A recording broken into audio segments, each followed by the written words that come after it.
अस्सलाम वालेकुम, मैं हूं बिलाल हसन। आज हमारे साथ मौजूद है इंजीनियर राना सरमद महमूद साहब। अस्सलाम वालेकुम। वालेकुम सलाम सर। ये ISP यूनिवर्सिटी में एज ए लेक्चरर वर्क कर रहे हैं। बाकी इंट्रोडक्शन ये आपको खुद करवाते हैं। बिस्मिल्लाहिर्रहमानिर्रहीम। अस्सलाम वालेकुम। Myself engineer Rana Sarmad Mahmood. I am working as a lecturer in the Department of Electrical Engineering, Institute of Southern Punjab, Multan.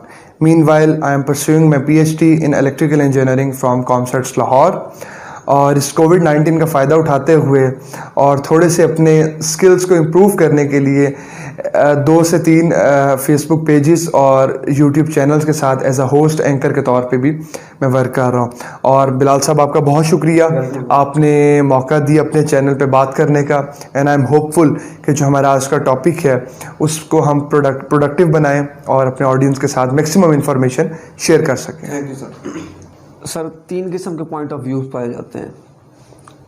मैंने अपनी लास्ट वीडियो में भी ये बात बताई थी कि हमारी सोसाइटी में 3 किस्म के पॉइंट ऑफ व्यूज़ पाए जाते हैं। फर्स्ट पॉइंट ऑफ व्यू ये है कि अगर आपकी जॉब लग गई है तो आप कामयाब समझे जाएंगे सोसाइटी में। दूसरा पॉइंट ऑफ व्यू ये है कि अगर आपकी जॉब बेशक नहीं लगी, आप काबिल हैं, तो वो ये कहते हैं कि आप जॉब आपके पीछे भागेगी। ये पॉइंट ऑफ व्यू पाया जाता है। तीसरा एक पॉइंट ऑफ व्यू मौजूद है, असल में हम जिसकी बात करना चाह रहे हैं, पिछले प्रोग्राम में भी जिनका जो है ना जिक्र किया है, कि तीसरा पॉइंट ऑफ व्यू ये कहता है कि आप साथ साथ वैल्यूज़ होनी चाहिए। वैल्यूज़ होंगी तो आपकी जॉब का भी फ़ायदा है, आपकी डिग्री का भी फ़ायदा है। अगर वैल्यूज़ नहीं है तो इन चीज़ों का कोई मतलब नहीं बनता, ये फजूल है। जैसे हमने लास्ट टाइम जिक्र किया था, एक डॉक्टर अगर काबिल डॉक्टर भी हो और बेरहम हो साथ, तो उसका क्या फ़ायदा है? वो तरक्की याफ्ता तो नहीं कहलाएगा। तो आज इंजीनियर साहब से हम बात करते हैं और इनसे ये पूछते हैं कि क्यों हमारे सिस्टम में फॉल्ट्स का भी हमने जिक्र किया है लास्ट टाइम, कि सबसे बड़ा फॉल्ट जो हमें नज़र आ रहा है, सबसे पहले ये पूछते हैं उनसे कि रट्टा कल्चर पाया जाता है। इसके पीछे बैक में रीज़न क्या है? शॉर्टकट क्यों ढूंढते हैं स्टूडेंट्स? थैंक यू बिलाल साहब, माशाल्लाह अप्रोच आपकी अच्छी है, पॉजिटिव अप्रोच है। और मेरे ख्याल से इस पे जितनी भी डिस्कशन की जाए, सेशंस हमें चाहिए इस टॉपिक पे बात करने के लिए, क्योंकि basically we are lacking in our education system. हम परेशानी का शिकार हैं, हम मजबूर हो चुके हैं काफ़ी चीज़ों की वजह से, अपने एजुकेशन सिस्टम को इम्प्रूव नहीं कर पा रहे। उसमें हमारा अपना कसूर भी है, हमारे मुआशरे का कसूर भी है। और आपने जो टॉपिक सेलेक्ट किया है, मुझे बहुत उम्मीद है इस पे हमें बड़ा पॉजिटिव फीडबैक भी मिलेगा और एटलीस्ट लोगों को सीखने का मौका भी मिलेगा। इंशाल्लाह ताला मैं प्रोग्राम को स्टार्ट करने से पहले, आपके क्वेश्चन के आंसर देने से पहले ये उम्मीद करूँगा कि अल्लाह पाक हम सबको मुसलमान होने के नाते, एक अच्छा शहरी होने के नाते अपनी ज़िम्मेदारियों को अच्छे तरीके से निभाने की तौफीक अता फरमाए। और बिलाल साहब जैसी कोशिशें कर रहे हैं, इनकी जो काविशें हैं माशरे के बिगाड़ को सुधारने के लिए, अल्लाह पाक इनको भी कामयाबी अता फरमाए। बिलाल साहब, आपके सवाल के ना 2 पहलू हैं, पॉजिटिव भी है और नेगेटिव भी है। अगर हम अपनी ज़ात से शुरू करें ना, तो हमें चीज़ें फिर ज़्यादा बेहतर समझ आती हैं। हम भी स्टूडेंट, मैं खुद अभी भी स्टूडेंट हूँ। जो एक स्टूडेंट है ना, उसकी नेचर के अंदर शामिल है शॉर्टकट। और अगर इसको हम अपनी मजबूरी बना लेना, तो फिर ये नेगेटिव और बुराई के सेंस में आ जाती है। क्योंकि किसी भी चीज़ की एडिक्शन है ना, वो बुरी चीज़ है। Addiction of everything is bad. आप एक चीज़ को नशा बना लेंगे, ज़रूरत बना लेंगे ना, वो फिर आप उसके साथ ही पूरी ज़िंदगी गुजारेंगे। रट्टा सिस्टम क्यों प्रमोट हो रहा है? इसके पीछे कई रीज़न्स हैं।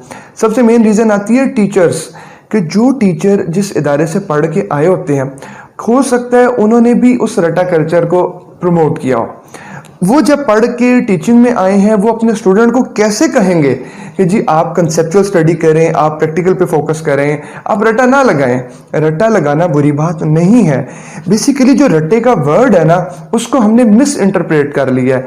मीन्स हम कह देते हैं कि जी ये तो रट्टा सिस्टम पे चलता है। यार, रट्टा लगाना और याद करना, मेमोराइज करना एक ही चीज़ें हैं। अब एक बच्चा याद नहीं कर रहा और एक ने याद कर लिया, तो आप उससे रगड़ा लगाए तो ये गलत है ना। हाँ, ये यहाँ से गलत सेंस डेवलप होती है कि हम उसको रगड़ा लगा रहे हैं। अब माशाल्लाह कई मैंने ऐसे ब्रिलियंट लोग देखे हैं जो मैथमेटिकल इक्वेशंस को भी रटा लगा लेते हैं, जो फार्मूलाज को रटा लगा लेते हैं, जो पूरी कैलकुलेशन को रटा लगा लेते हैं। ये लोग ब्रिलियंट माइंडेड हैं, ये कुछ भी कर सकते हैं। हमारी सोसाइटी में एक बहुत बड़ी, हम मालूमात को ना नॉलेज समझते हैं। मालूमात और चीज़ है, नॉलेज और चीज़ है। बिल्कुल, मतलब 1000 फोन नंबर किसी ने याद कर लिया तो वो उसके आप क्या कहेंगे, बहुत ज्यादा नॉलेज है उसके पास? कभी भी नहीं।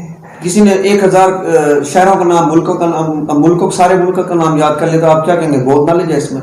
तो मालूमात अपने जहन में मेमोराइज करना, ये तो नॉलेज नहीं है मेरे ख्याल से। आम सोसाइटी हमारी में ये पाया जाता है कि जी बहुत जाहिन और बहुत नॉलेज है इसमें, तो ये कंसेप्ट गलत है। ये सोसाइटी ने मजबूरी बना लिया है। जब आप किसी चीज को अपना वीक पॉइंट बना लेंगे ना, तो वो वीक पॉइंट से लोग आपको डिस्ग्रेड भी करेंगे, डिस्ग्रेस भी होंगे, आपको डिग्रेड भी करेंगे।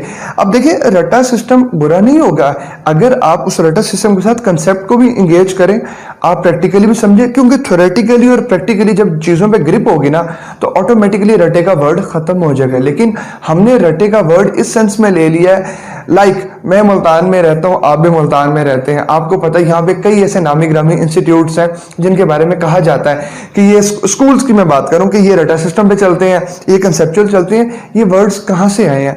ये लोग बाहर के कोई नहीं लेकर आते, ये आपके अंदर से ही लफ्ज निकलते हैं, अंदर से ही एक कंसेप्ट आइडिया डेवलप होता है उस इदारे के बारे में, और फिर पूरे माशरे के अंदर फैल जाते हैं कि फलां इदारा ऐसे, फलां इदारा। मैं कहता हूँ ये इदारे पे इतना डिपेंडेंट नहीं होता, ये पर्सन टू पर्सन ज्यादा वेरी करता है। आपको पता है रटे की कितनी वैल्यू है, मुझे पता है रटा सिस्टम की कितनी वैल्यू है, लेकिन अगर हम वैल्यू जानते हुए भी उसको नहीं सुधारते ना, तो इसका मतलब कसूर हमारा है।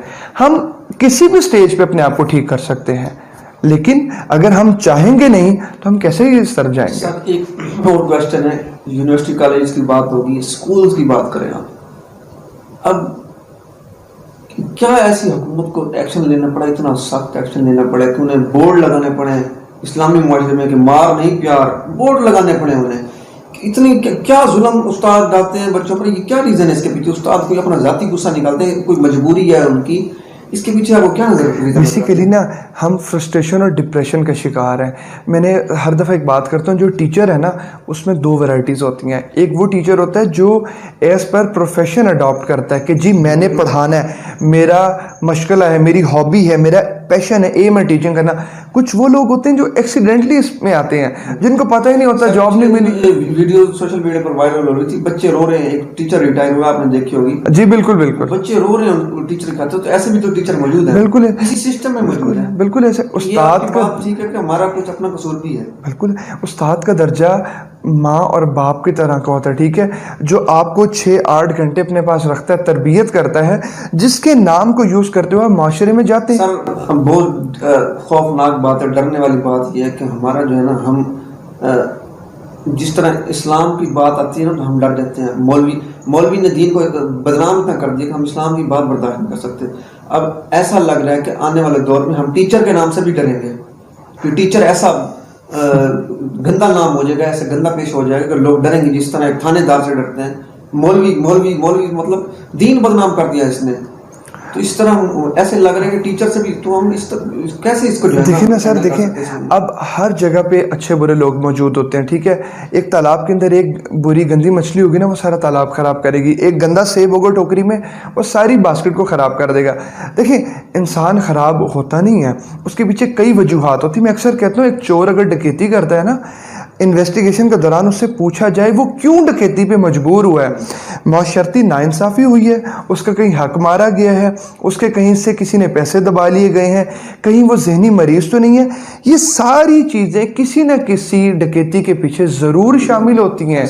हमें कह दिया जाता है थानेदार बुरा है, कहते हैं मौलवी बुरा है, हम कहते हैं उस्ताद बुरा है। बेसिकली सब लोग बुरे नहीं होते, बुरा एक इंसान होता है। उसकी वजह से जो सराउंडिंग है ना, हमारे स्टूडियो में हो सकता है सारे लोग अच्छे भी होंगे, सारे बुरे होंगे, लेकिन ये मेरी और आपकी बिलाल साहब सोच है कि हम पॉजिटिव कितना देख रहे हैं, नेगेटिव कितना देख रहे हैं। कसूरवार नहीं ठहरा, नहीं कसूर है सिस्टम को, ना टीचर को, ना थानेदार, हमारा अपना कसूर भी साथ है।